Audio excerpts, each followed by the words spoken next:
എല്ലാം തകർത്ത രാത്രി എന്ന നോവലിൻ്റെ 48-ാം ഭാഗത്തിലേക്ക് നമുക്ക് പ്രവേശിക്കാം. എല്ലാവരും മുഴുവനായും കേൾക്കാൻ ശ്രമിക്കണം കേട്ടോ. ഇഷ്ടമായെങ്കിൽ സബ്സ്ക്രൈബ് ചെയ്ത് ബെൽ ഐക്കണും കൂടി ആക്ടിവേറ്റ് ചെയ്തേക്കണം. ദിവസവും നമുക്ക് കഥയുടെ ഓരോ ഭാഗം കേൾക്കാമല്ലോ. എല്ലാവർക്കും നല്ല ഒരു ദിവസം പ്രാർത്ഥനാപൂർവം ആശംസിക്കുന്നു. പിറ്റേ ഞായറാഴ്ച പള്ളിയിൽ നിന്നും പുറത്തിറങ്ങിയ കിച്ചുവിൻ്റെ മുൻപിലേക്ക് നീതു വന്നത് തന്നെ അല്പം ഗമയിലാണ്. എൻ്റെ സാഹചര്യങ്ങളും സമ്പത്തുമൊക്കെ കണ്ടില്ലേടാ ചെറുക്കാ, പിന്നെ എന്താ നിനക്ക് എൻ്റെ ഇഷ്ടമങ്ങ് അംഗീകരിച്ചാൽ എന്ന മട്ടിലാണ് അവൾ അവൻ്റെ മുൻപിലേക്ക് വന്നത്.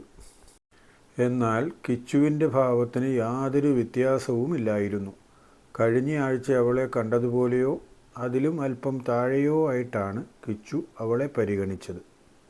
അതിൻ്റെ കാരണം ചിലപ്പോൾ ഇത് വലിയ വീട്ടിലെ പിള്ളേരുടെ ഒരു തമാശയാണ് എന്ന് വിചാരിച്ചിട്ടുമാകാം. അവൻ ചിന്തിച്ചത് എന്തു തന്നെയാണെങ്കിലും തന്നെ പരിഗണിക്കാതെ കടന്നു പോകും എന്ന് തോന്നിയതുകൊണ്ട് നീതു തന്നെ അങ്ങോട്ട് വർത്തമാനം പറഞ്ഞു തുടങ്ങി. ഞാനൊരാൾ നേരെ മുൻപിലൂടെ വരുന്നത് കണ്ടിട്ടും ഒന്ന് നോക്കുക പോലും ചെയ്യാതെ പോവുകയാണോ ചേട്ടാ? അയ്യോ, അങ്ങനെയൊന്നുമില്ല കേട്ടോ. ഞാൻ എന്തോ ആലോചിച്ചുകൊണ്ട് അങ്ങോട്ട് പോയതാ. ഞങ്ങൾക്കൊക്കെ പല കാര്യങ്ങളും ആലോചിക്കാനും അതിനെപ്പറ്റി ഓർത്ത് വ്യാകുലപ്പെടാനുമുണ്ടല്ലോ. ഇവിടെ ഇപ്പോൾ കിച്ചുവിനോടുള്ള ആഗ്രഹത്തിനെ ഓർത്ത് വ്യാകുലപ്പെടുന്നത് താനാണ്. വെറുതെ ഒരു സമ്മതം തരാൻ കഴിയുന്ന കാര്യമല്ലേ ഉള്ളൂ. അതിനു പകരം തന്നെ ഇട്ട് വട്ടക്കൊട്ടയിൽ വെള്ളം കോരിക്കുന്നത് ഈ കിച്ചുവേട്ടൻ തന്നെയാണ്. എന്നിട്ട് പറയുന്നത് കേട്ടാൽ തോന്നും അവരാണ് വളരെയധികം വ്യാകുലപ്പെടുന്നതെന്ന്. അതൊക്കെ തോന്നല. എല്ലാവർക്കും കാണും അവരുടേതായ പ്രശ്നങ്ങൾ.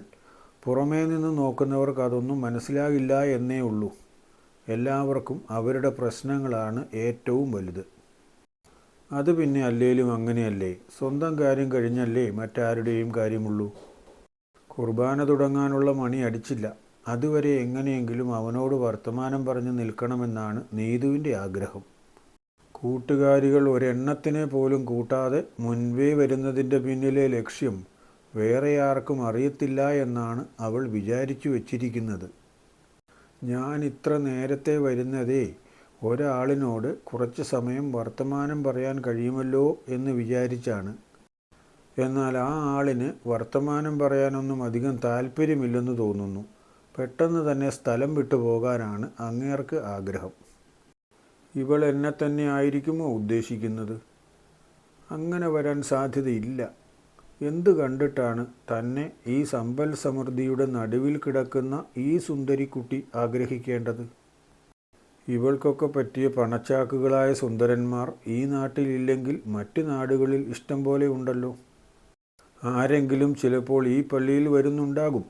അവരോട് ലോഹ്യം കൂടാൻ വേണ്ടി നേരത്തെ വരുന്നതായിരിക്കും. നേരത്തെ വന്നിട്ട് ഇതുവരെയും ആളിനെ കണ്ടില്ലേ? വർത്തമാനം പറയാൻ പറ്റിയുമില്ലേ? അത് വലിയ വിഷമമായി പോയി കേട്ടോ. ഈ ആഴ്ച ഇല്ലെങ്കിൽ അടുത്ത ആഴ്ചയെങ്കിലും കാണും. വർത്തമാനം പറയാൻ പറ്റുകയും ചെയ്യും. എല്ലായ്പ്പോഴും നല്ലത് വരുമെന്ന് പ്രതീക്ഷിക്കുക. അപ്പോൾ എനിക്ക് അല്പം തിരക്കുണ്ട്. ഞാൻ അങ്ങ് പോകുന്നു. കിച്ചു ഓടിപ്പോയി കുർബാനയ്ക്കുള്ള മണി അടിച്ചു. എന്നിട്ട് പള്ളിമുറിയിലേക്ക് പോവുകയും ചെയ്തു.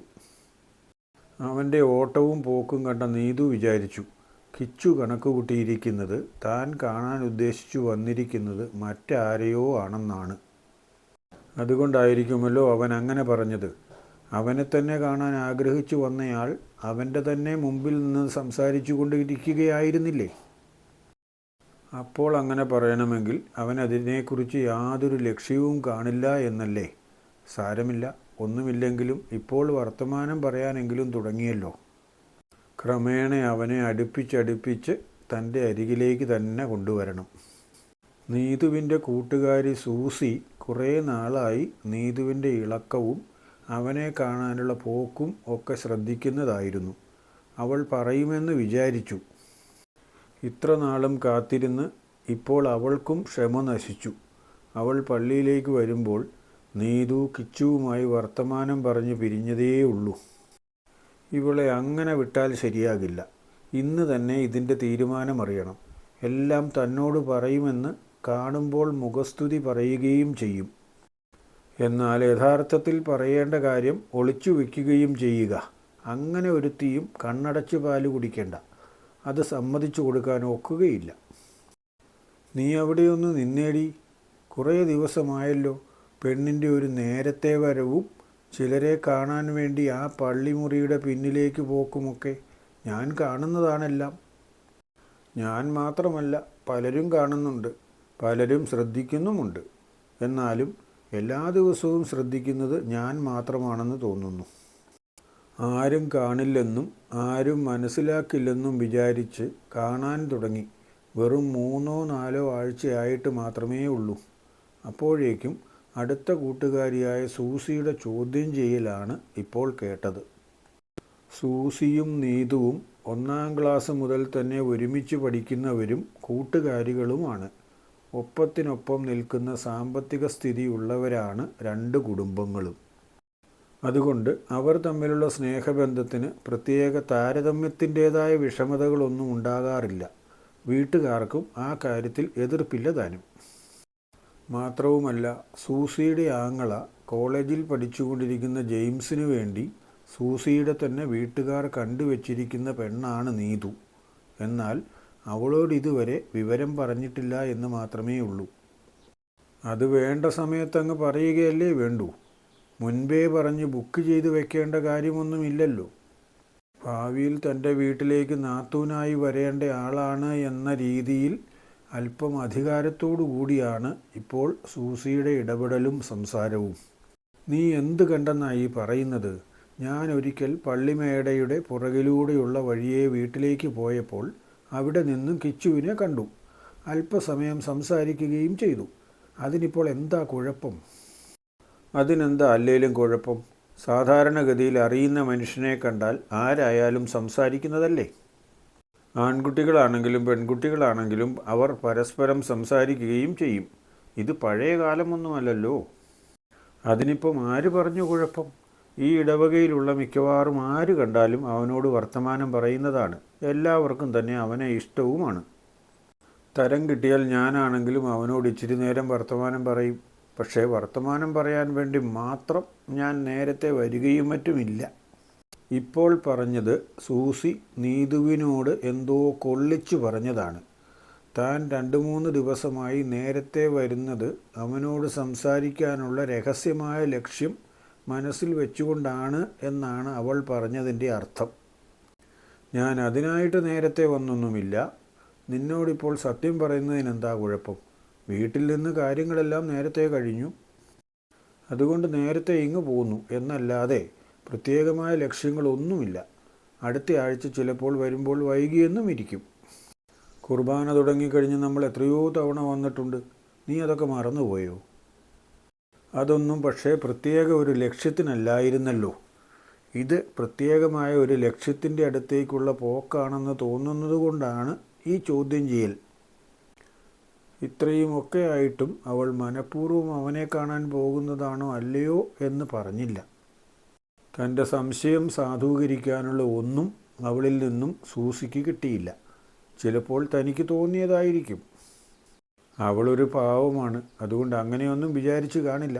എത്രയാണെങ്കിലും തൻ്റെ നാത്തൂനല്ലേ.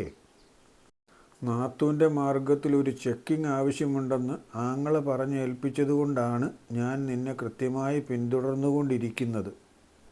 അതുകൊണ്ട് ഞാനറിയാതെ എന്തെങ്കിലും ചെയ്യാമെന്ന് നീ വിചാരിക്കുന്നുണ്ടെങ്കിൽ അത് നടപ്പില്ല കേട്ടോ നീതു.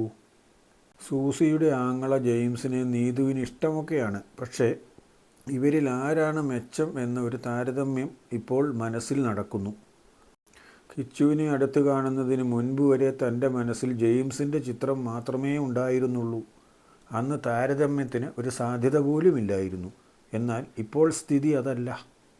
കിച്ചു എന്ന സുന്ദരനായ ഒരു ചെറുപ്പക്കാരൻ ഒരു വശത്ത് നിൽക്കുന്നു. സുന്ദരനും സമ്പന്നനുമായ ജെയിംസ് മറുവശത്തും നിൽക്കുന്നു. ഇവരിൽ ആര് വേണം എന്ന് തീരുമാനിക്കേണ്ടിയിരിക്കുന്നു. ജെയിംസിൻ്റെ കാര്യമാണ് തീരുമാനിക്കുന്നതെങ്കിൽ വീട്ടുകാർക്ക് അത്യധികം സന്തോഷമായിരിക്കും, നാട്ടുകാർക്കും സന്തോഷമായിരിക്കും. എന്നാൽ ഏതെങ്കിലും കാരണവശാൽ കിച്ചുവിൻ്റെ കാര്യം ആലോചിച്ചാൽ അത് വലിയൊരു പൊട്ടിത്തെറിയിലേക്ക് നയിക്കുകയും ചെയ്യും. എന്തൊക്കെ നടക്കും എന്നുപോലും അറിയില്ല. തന്നെക്കാൾ കൂടുതൽ അത് ബാധിക്കുക കിച്ചുവിനെ ആയിരിക്കും. അതുകൊണ്ട് ഒരു കണക്കിന് നല്ലത് അവനിൽ നിന്നും നിശ്ചിത അകലം പാലിച്ചേക്കുന്നതാണ്. പക്ഷെ അങ്ങനെയാണെങ്കിലും തൻ്റെ മനസ്സിനത് കഴിയുന്നില്ലല്ലോ. ഓരോ തവണ കാണുമ്പോഴും അവനിലേക്ക് തന്നെ വലിച്ചടിപ്പിക്കുന്ന എന്തോ ഒരു മാന്ത്രിക ശക്തി അവൻ്റെ പുഞ്ചിരിക്കുണ്ട് എന്നാണ് നീതുവിന് തോന്നുന്നത്. എല്ലാവർക്കും അങ്ങനെ തന്നെയാണോ തോന്നുന്നത് എന്ന് അറിയുകയുമില്ല. അവസാനം നീതു ഒരു തീരുമാനത്തിലെത്തി. അതെന്തായിരിക്കും? കഥ വായിക്കുകയും കേൾക്കുകയും ചെയ്യുമ്പോൾ നിങ്ങൾക്ക് തോന്നുന്ന അഭിപ്രായങ്ങൾ താഴെ കമൻ്റായി രേഖപ്പെടുത്തണം കേട്ടോ. ഇഷ്ടമായാൽ ലൈക്ക് ചെയ്യാനും ഷെയർ ചെയ്യാനും സബ്സ്ക്രൈബ് ചെയ്യാനും മറന്നേക്കല്ലേ. അടുത്ത പാർട്ട് നാളെ തന്നെ പോസ്റ്റ് ചെയ്യും. സാധാരണ ചെയ്യുന്നത് പോലെ കൃത്യം ഉച്ചതിരിഞ്ഞ് 2:30 തന്നെ.